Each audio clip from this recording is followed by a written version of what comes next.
رات 2 بجے Saddam Hussein کی کوٹھڑی کا دروازہ کھولا گیا۔ پھانسی کی نگرانی کرنے والے گروہ کا سربراہ اندر آیا اور امریکی پہرے داروں کو ہٹنے کا حکم دیا۔ پھر صدام کو بتایا گیا کہ 1 گھنٹے بعد اسے پھانسی دی جائے گی۔ یہ شخص ذرا بھی گھبرایا نہیں تھا۔ اس نے مرغی کے گوشت کے ساتھ چاول منگوائے جو اس نے آدھی رات کو طلب کیے تھے۔ پھر شہد ملا، گرم پانی کے کئی پیالے پیے۔ یہ وہ مشروب تھا جس کا وہ بچپن سے ہی عادی تھا۔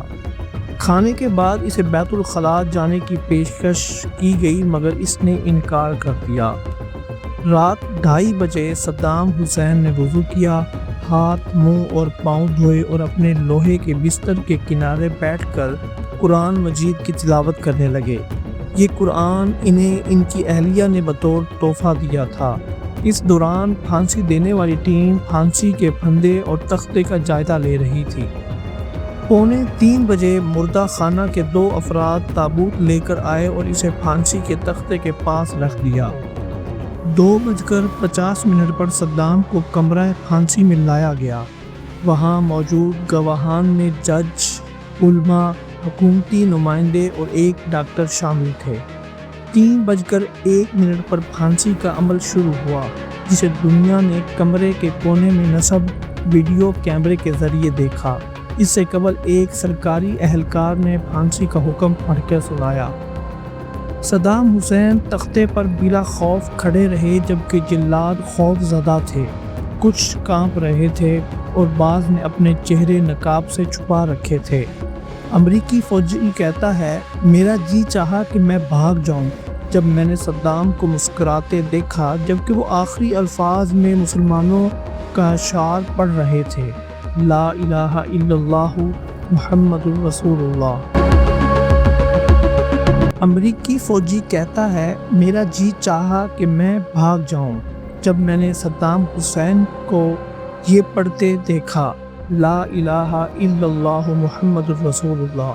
میں نے سوچا کہ شاید کمرہ بارودی مواد سے بھرا ہوا ہے اور ہم کسی جال میں پھنس گئے ہیں، کیونکہ یہ ممکن ہی نہیں لگتا کہ کوئی شخص اپنی پھانسی سے چند لمحے پہلے مسکرا دے۔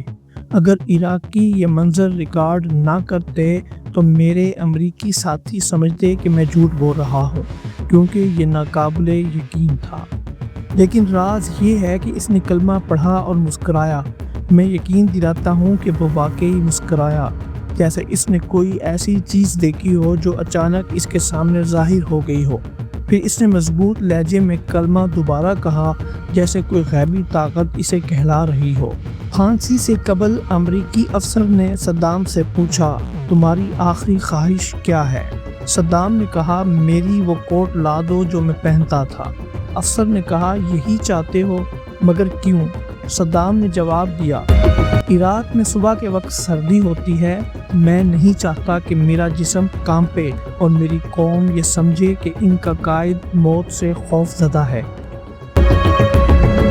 پھانسی سے قبل اس کے لبوں پر آخری کلمات کلمہ شہادت تھے اور اس نے عرب حکمرانوں سے کہا تھا، مجھے امریکہ پھانسی دے گا مگر تمہیں تمہاری اپنی قوم پھانسی دے گی۔ یہ کوئی معمولی جملہ نہ تھا بلکہ آج ایک حقیقت ہے۔ صدر صدام حسین کے بارے میں کیا آپ یہ چند حقائق جانتے ہیں کہ وہ پہلا حکمران تھا جس نے اسرائیل کے شہر پر میزائل برسائے۔ اس نے یہودیوں کو خوف زدہ کر دیا کہ وہ بلیوں کی طرح بنکروں میں چھپ گئے۔ وہ جنگوں میں بھی عرب قومیت کے نعرے لگاتا تھا۔ اس نے جج سے کہا، یاد ہے جب میں نے تمہیں معاف کیا تھا حالانکہ تمہیں پھانسی کی سزا سنائی گئی تھی؟ جج گھبرا گیا اور استعفیٰ دے دیا۔ پھر دوسرے جج کو لایا گیا۔ اس نے کہا، ہم نے موت کو اسکولوں میں پڑھا ہے، کیا اب بڑھاپے میں اس سے ڈریں گے؟ اس نے شام و لبنان کو کہا، مجھے 1 ہفتہ اپنی سرحدیں دے دو، میں فلسطین آزاد کرا دوں گا۔